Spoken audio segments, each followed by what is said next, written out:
Writers is called Beyond the Worksheet, How Editing and Revising Works in the Reading Language Arts block. And so this is a popular question. How do we make it all work together? I know just from you typing in where you're from as you join us this afternoon, we come from many different areas, yet we all know that we are teaching students editing and revising skills, grammar and mechanics, and trying to make it work. So my name is Jennifer Seaton. I am the Director of Learning and Development for Empowering Writers, and am in Texas. I have several people joining me this afternoon that are in other areas as well. Daya, would you like to introduce yourself since you are here? Sure. Hi, everybody. My name is Daya Ore, and I am the founder and one of the authors of Empowering Writers, and delighted to have you here. You are in for a treat to have Jennifer talk to you about editing and revising and find ways in which we weave it in and out of our reading language arts block. So thank you for joining us, and I will be on the chat if anybody has any questions. All right. Thank you so much, Daya. Always a pleasure to have her with us.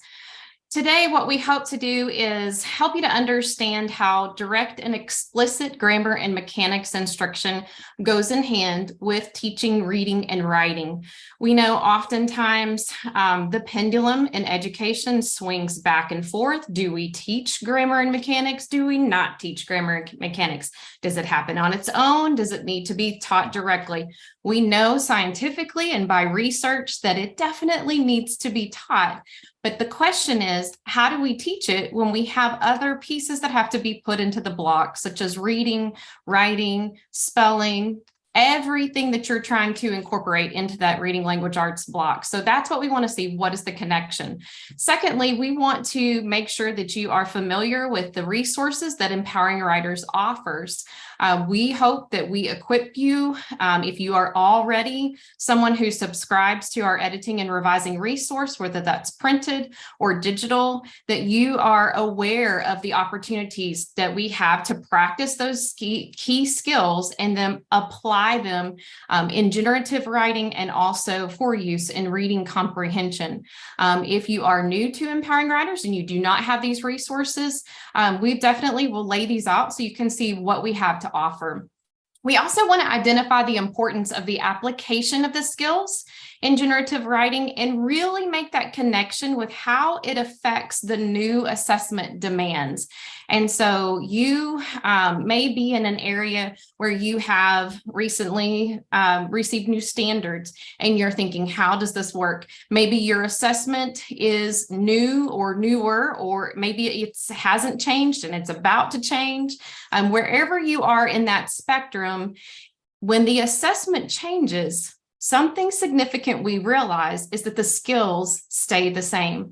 The bridge that needs to be created from editing and revising instruction into those other parts of the language block, they still are the same. So we hold true to what we've always said when it comes to teaching skills, and we'll show you that.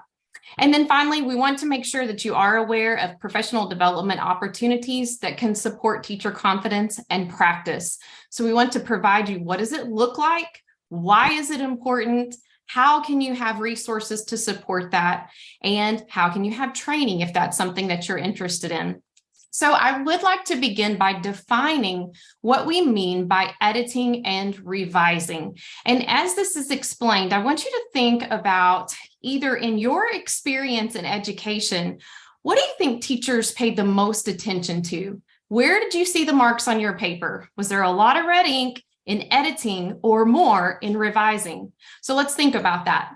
Editing is the way that writing looks, we might say. So maybe that's identifying and correcting misspelled words. Maybe it's punctuation. It's there or there's a lack of. Same thing with capitalization. Maybe indenting the paragraphs.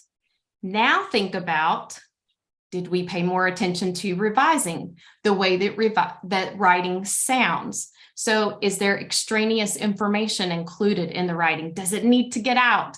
Did we incorporate vivid vocabulary, powerful vocabulary?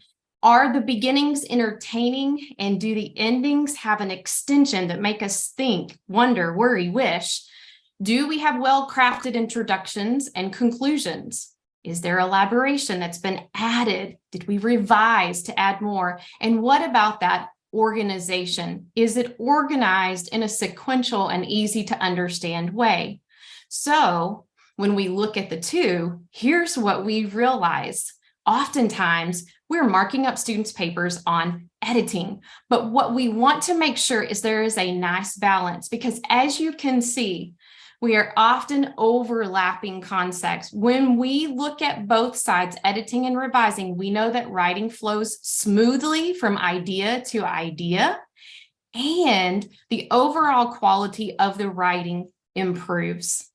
So it is very important when we're thinking about what we want to say, how we want to write it, and how it's received by the reader. But it takes both the editing and revising.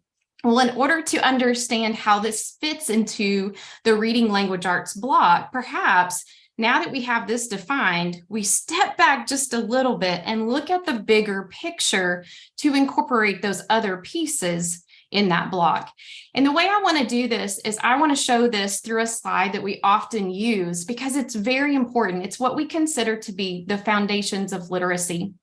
With Empowering Writers, at the beginning of the year, we start off with what we call the literacy launch, which is a unit that helps us to identify what is the genre, what is the author's purpose, how is it organized.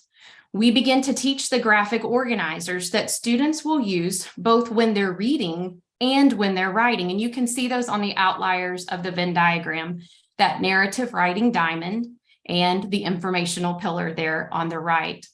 With each of those, we want to make sure that students can see the salient features within those genres. And when they finish reading that text, that they're able to summarize it in an organized fashion. So for narrative writing, the story is about, the problem is solved when.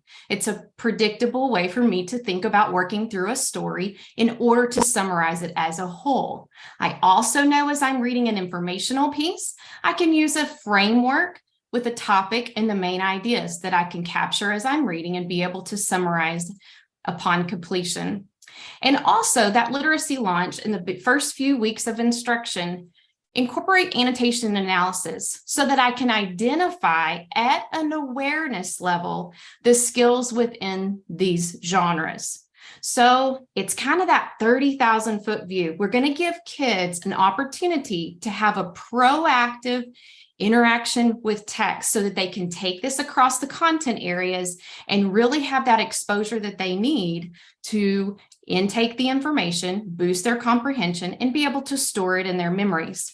Well, as we move past the literacy launch, we begin to teach the skills. So we move into whichever unit you choose. Some of you move into informational first, some of you move into narrative. But you can see that's listed under each of those genres are individual skills. We're not teaching a full essay or a full story. We're teaching it one skill at a time. And along the way, we're teaching kids that you don't have to wait until you are finished with your essay or story to revise and edit it. So let's say that you're teaching informational genre and you begin to teach main ideas. So we're teaching organization. We teach the strategies of brainstorming. We call that a pick, list, choose. We get our ideas, we group our ideas, and then we put those into main idea categories, which fits very nicely on the pillar. But what happens is when students begin to write, they need to know how to take that main idea blurb and turn it into a sentence.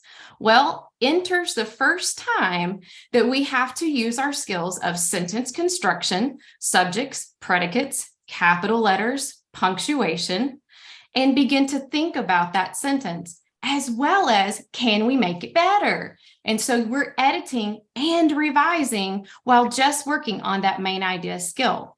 So you see what's happening as we're teaching these skills already. We're running a parallel track between editing and revising and teaching the skills along the way, side by side. Now, what happens as a result, because we're doing that, is we are teaching kids to read with author's eyes. Two things happen here. Not only Are they able to identify the skills and the strategies that authors use with those skills? They're able to comprehend even better. They use those punctuation, the capital letters, the vivid language, also as road signs or awareness of what they're thinking as a reader.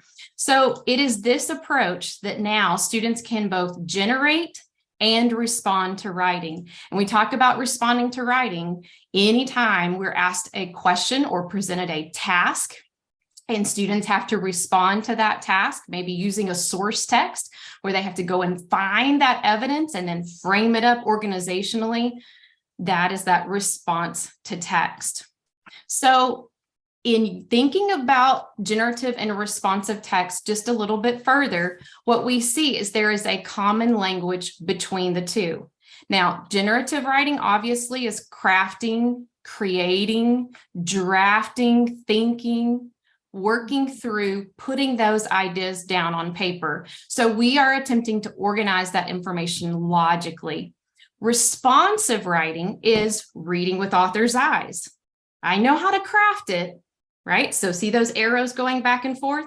Because I can craft it, I can see it more clearly with my author's eyes. I understand the author's purpose. I can understand how it is organized, but I can also take information from that text and organize it logically. So here's where I want to bring in. Remember the parallel track I referred to? I have a little icon here in the bottom right-hand corner for you to kind of keep an idea and keep an eye when we are pulling the two together, editing and revising, reading and writing. So here's a couple of samples from our editing and revising resource that shows how the bridge is created. Yes, we want to teach what a run-on is. This is a run-on. Let's identify it. Let's find it. But until we apply it to our writing, recognize it in our reading, we aren't truly pulling those together. And so these writing connections that I'm about to preview with you are embedded in the resource as a way to tie it all together.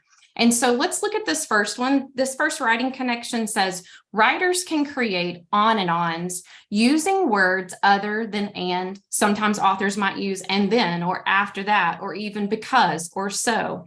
It says, read the following on and cross out each ineffective on and on phrase. Then on another paper, revise the on, writing the important ideas in separate sentences. Now, what you're seeing is we just taught run-ons and on-ons. And what students have to do is they have to read these sentences and identify where we might need revision. So as I begin reading this, I want to show you something that happens. Josh crept up in the rickety stairs of an old abandoned house, and then he opened the old creaky door. And I stop and I tell the students, listen, how do we know which genre this is? There's a character, there's a setting. That's right, it's narrative. The purpose is to entertain. What do you already see here? I see some elaborative detail on this abandoned house. There's rickety stairs, there's a creaky floor. He tiptoed inside. As we begin to put this together during our generative lessons, we're basically saying, here's the setting. Now, here's the creaky door, and it's a thought.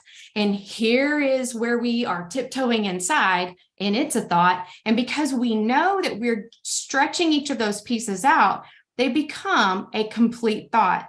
Students have this concept now when they see the word and then, and after, and he, when suddenly, those are all words that allow them to understand, wait, I know that this may be a main event of him going through this house, little bit of elaboration here. I know how to separate that. And so they're connecting the two. Let me show you another writing connection.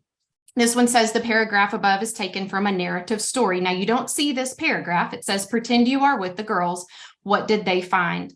Write an elaborative segment describing the object. So the task here, we're writing an elaborative segment. That's generative writing. We're crafting original work to describe the object. Be sure to use the detail generating questions. What does it look like? What color was it? What did it feel like? What was its shape? And so on. And then notice this last sentence. Try to include at least 2 correctly punctuated compound sentences in your description. And you're right. If you were to predict this was a editing and revising lesson on compound sentences, this is the writing connection at the bottom. We're tying it together. It is not enough to define it, circle it, underline it, and then move on to the next skill. But we must see its application and how that pulls together. Just one more. This last one says, do you think the sentences are above are part of a narrative or an expository? So we're working on a grammar skill, but how does all the sentences fit together? And then number 2, on another paper, write 2 sentences about an animal you find interesting. So I'm constructing sentences, and it says, use a coordinating conjunction to join the 2 independent clauses in each sentence. Yes, we are working on coordinating conjunctions to connect independent clauses. And so now we're going to generate that. I hope that gives you a little bit of insight into how we begin to pull these together. But what I want to do is I want to go back and look at the resources that we have so you can see where some of this is coming from.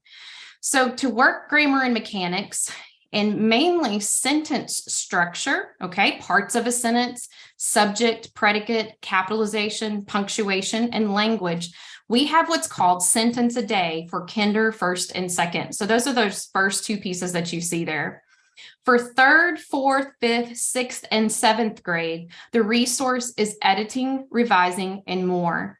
And so, yes, it has some of the same pieces, but what you begin to see is we are breaking it down into units, more about parts of speech, sentence construction, literary devices, and we have some application pieces that pull it back into the genre work. So those are the resources that are offered. Okay. Anytime there's a question about what's offered for who, please let me know. I will tell you one of our questions that we have are these digital resources? And they're all digital resources. You can get the kinder through the 4th grade in print as well. Okay. The others, as we moved up in the grade levels more recently, use them as digital. So here's an example of the sentence a day for kinder, first, and second. Just kind of think about the importance of what we're practicing developmentally at those stages. The day by day is about 10 minutes. And what we are doing is each week you have a story scenario that carries Monday, Tuesday, Wednesday, Thursday, and Friday. So the teacher will read a short segment that ends with a question that has a predictable response.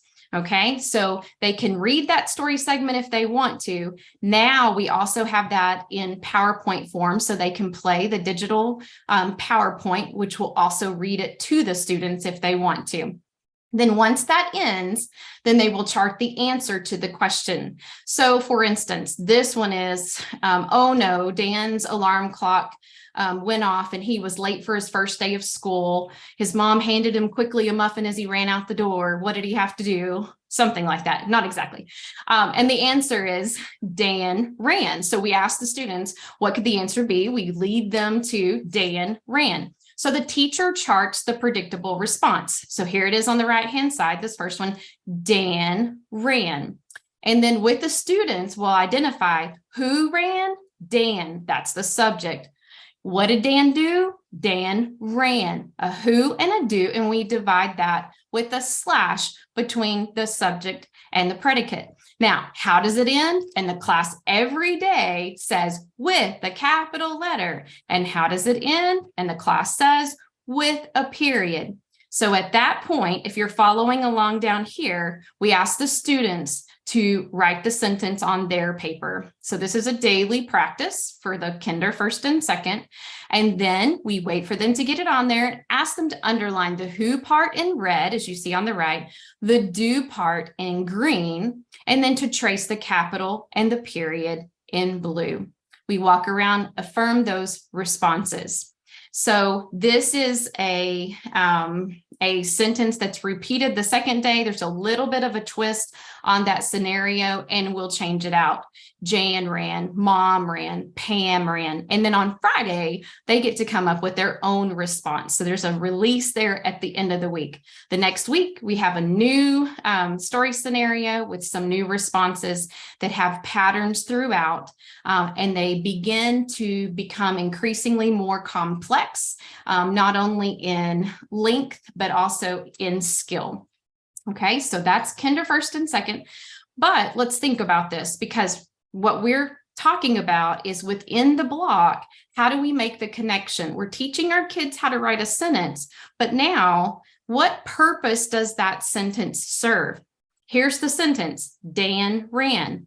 Well, if we're truly going to apply this, we're going to reinforce this skill with our genre guide, Getting Ready to Write. That's the teacher guide for kinder and first grade. And there is a vocabulary lesson in there called no-go words. So no-go, other words for go and went, like dashed and dilly-dallied and dodged and hopped and plotted and marched. And there's many, many more. What we're showing students is that our book characters in our stories don't just run. Sometimes Dan will dash. And we ask them, what does that look like for you to dash? Or what does it look like if Dan moved and he hopped or he plotted? When would be a time when Dan would be marching? And so if you took that concept and you wrapped it into your year, all we're asking is for us to think about what would this look across different themes. So if you are talking about transportation, how do different forms of transportation move? Or if you're talking about community helpers, here's an example on the firefighter. The firefighter wouldn't just go into the smoky house. He dashed into the smoky house.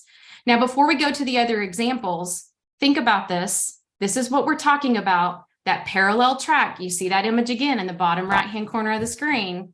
We're teaching sentence construction, capital letters, punctuation.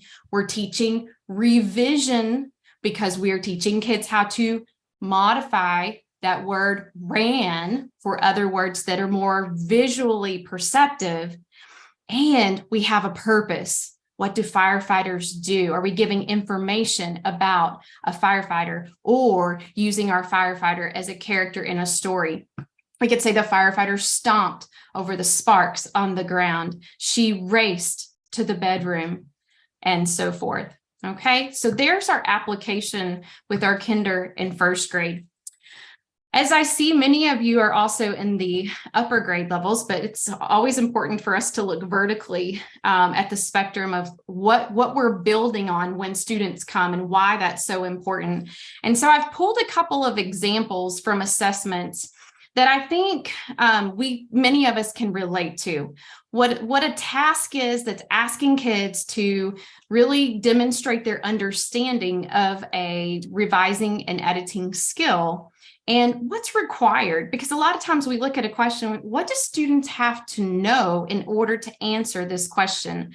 So let's look at these, and then we're going to go into the resources and see how these connections are made. And then I want to circle back to them and see what assessment looks like after that. Okay. So here's the article. You notice the sentences are numbered like many of your assessments are. And I really liked your uniform too. The fireproof jacket was the coolest part. Now, here's the task. Okay, so this is all about a fireproof jacket. The prompt, though, says Valentina wants to combine the ideas in sentences 12 and 13. In the space provided, write a new sentence that combines these ideas in a clear and effective way. Not only would they may have to write that themselves, construct it as a constructed response. Some of you may have this as a multiple choice where they have to look at the combinations and pick the best one. But as you look at this, teachers, I want you to think about what skills are required for students to be able to answer this correctly and effectively. Well, if we think about it, this is a little bit about pronouns and antecedents, right? It was way too big for me. It made me feel stronger. What are we even talking about? All right, so those are the pronouns. The antecedent is talking about the jacket, right? And we also know that it's combining sentences. So there's a skill that's required.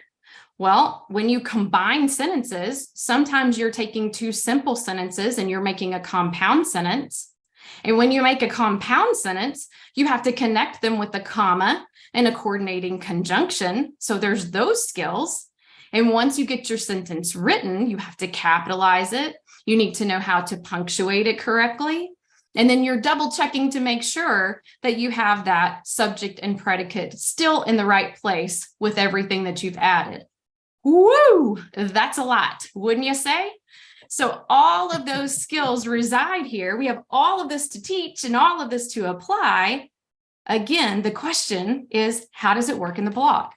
Well, let's look at a fifth grade one too. I don't want to leave anybody out. I know I can't cover everybody's grade levels, but really, is it that different? So let's look at the task here below. I'm circling it here with my mouse. Claudia wants to combine the ideas in sentences 16 and 17. In the box provided, write a new sentence that combines these ideas in a clear and effective way. Students could work in large groups at these tables. They could work in small groups too.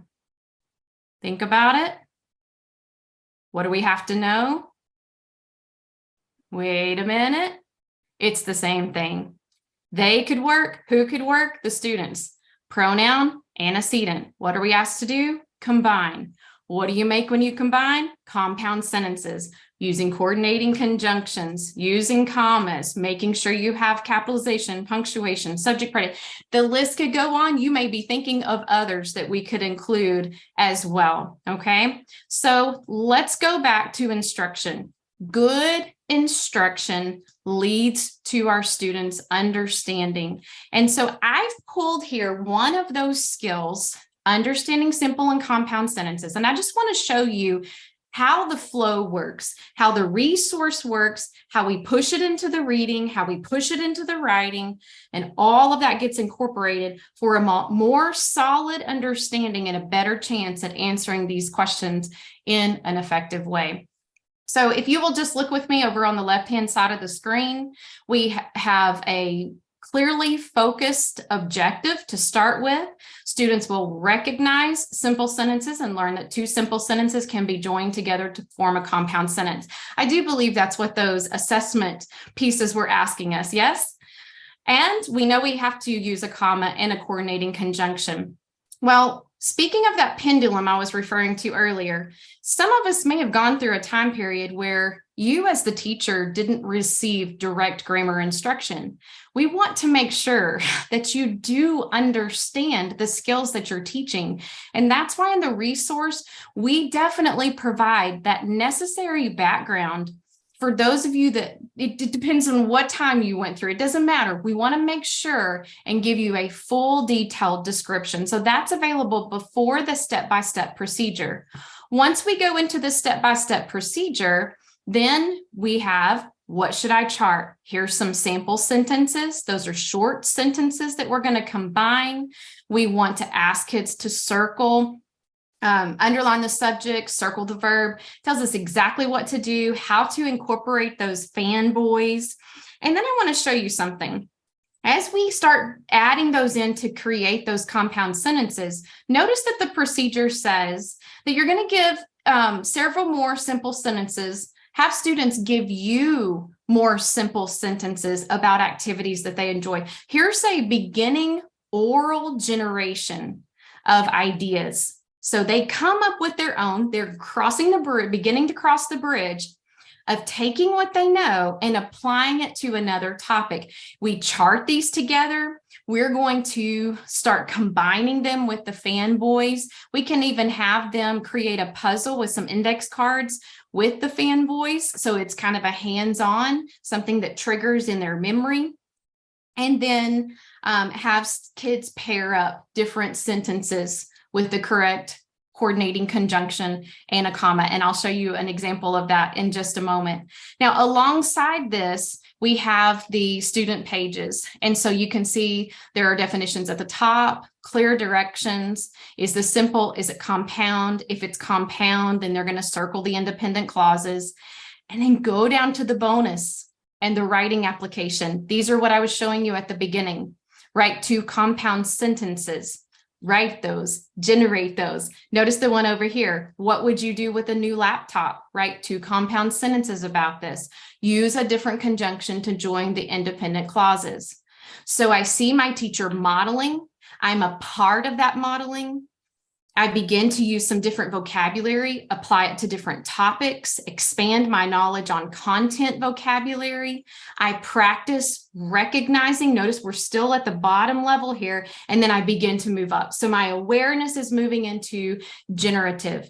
And even as I'm thinking about this, part of this is in the resource and in what kids need to do to keep applying that is to have some hands-on, some extension activities. And so when it says have kids take some simple sentences and pair them up, give them a few sentences, pass them out across the room, and let them determine which puzzle pieces fit together. So for example, an armadillo has many defenses. He is often able to escape his predators. What do we have to add? We have to add a comma and we have to add a conjunction. Does this work? An armadillo has many defenses and he's often able to escape his predators. Yes. So we go back and identify the parts of that sentence and how we've put those 2 independent clauses together. Other students will put some together, share what they've come up with, why they chose the conjunction that they did. They have to explain why. So there's a lot of communicating about the choices that they have made. Well, there's another piece going on here because remember, we're still on the bridge to understanding. We're still connecting all these pieces. So here's the application piece that happens in reading. At this time, you're teaching your kids generative writing. Yes, maybe they're writing elaborative segments, but you're also reading Caleb's Story by Patricia McLaughlin. Let's take our author's eyes and let's recognize some of those compound sentences. And what did the author do? Are we using our author's eyes? Did they capitalize, punctuate, connect those clauses? Use a comma, use a conjunction, and which one did they use and why? So here's an example on one of the pages we're reading currently. The snow was falling harder now, so we couldn't see the clouds anymore. That's cause and effect. Or Sarah kissed Papa and Anna, and they climbed up in the wagon. That adds information, as does the next one. So all this begins to come together. Here's another one. Here's that descriptive segment. We might be writing a descriptive segment about a cowboy. We're going to present students with a segment for revision. So our critical character, the cowboy, we're going to describe him, what we see in this picture. So we have this beginning segment at the top. The cowboy wore a wide-brimmed hat. His chaps were made out of leather. The chaps protected his legs from brush and cactus. He wore a bandana around his neck. It kept the dust off his face. He wore snakeskin boots. He also wore a denim shirt. Now, when we get our kids to start describing, it's usually just a very listy sounding piece for us. And so they're just working from top to bottom of the cowboy. We want to teach them strategies that expand, elaborate, make it more vivid, but also change up the sentence variety just a little bit. So we might teach them to flip the sentence subject. That's a strategy, a specific strategy that we're teaching. So before, the cowboy wore a wide-brimmed hat. We've rearranged that. A wide-brimmed hat sat atop the cowboy's head. Going to be working on that strategy. We keep using that as we're teaching our descriptive segments. We're also teaching our students to use and apply sentence starters. I stared at the cowboy who wore the wide-brimmed hat. On his feet, he wore, well, let me find it, snakeskin boots. So a different way to begin a sentence. Or here's another strategy we're going to use. We're going to combine sentence, length variety. So before we had his chaps were made out of leather. The chaps protected his legs from brush and cactus. Let's combine these sentences. Boys and girls, remember what we've been doing with our fanboys and how we've taken those shorter sentences and put them together? We're going to do the same thing here. What conjunction would we use? What punctuation do we have to add because of that? Now let's see how the sentence sounds. The man sported leather fringed chaps, so his legs would be protected from wiry brush and thorny cacti. It's coming together. It's coming together so much that teachers, I want to show you this. Let's return back to these assessment questions. And after working through some of the activities that we're going to do together across the reading language arts block, you saw we just looked at the grammar piece, the reading piece, and the writing piece all together.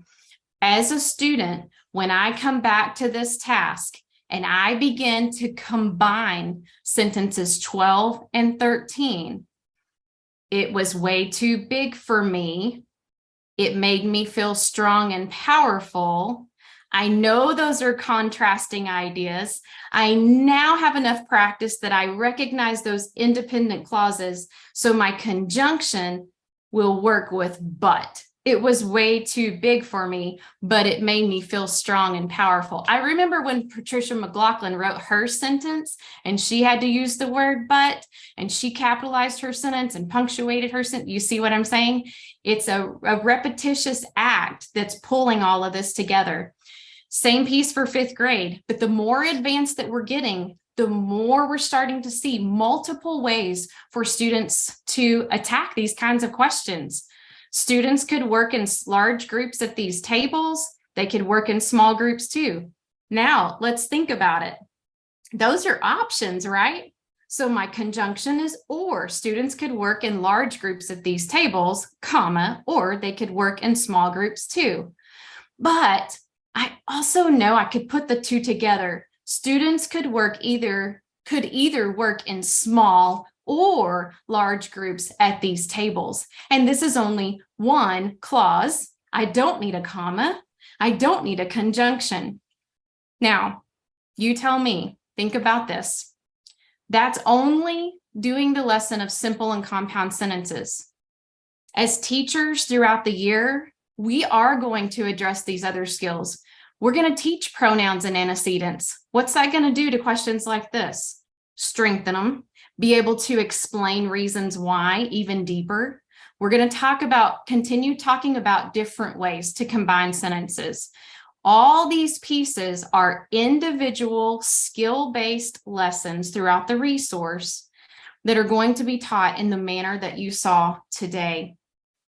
So this is exactly what we're talking about, pulling it together, helping to create that bridge, making sure we're running that parallel track.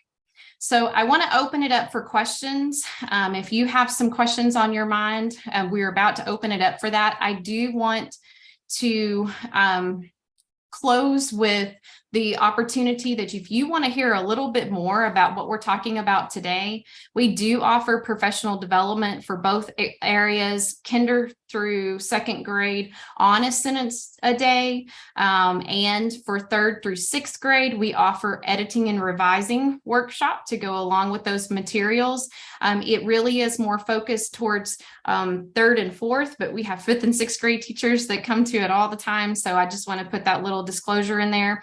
Both of those are available on demand, which is recorded, or in person if that's something that you're interested in. There is a QR code here if you want to scan that and get a little bit more description. Feel free to do that.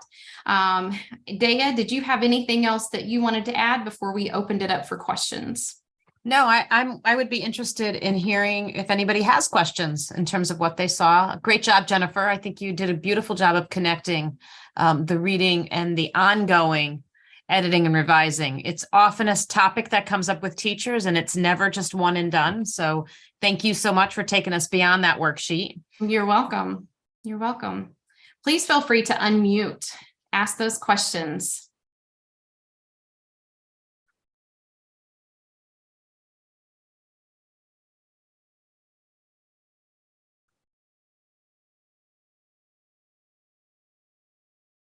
you're more comfortable putting that into the chat box and you want to do that, that's fine as well.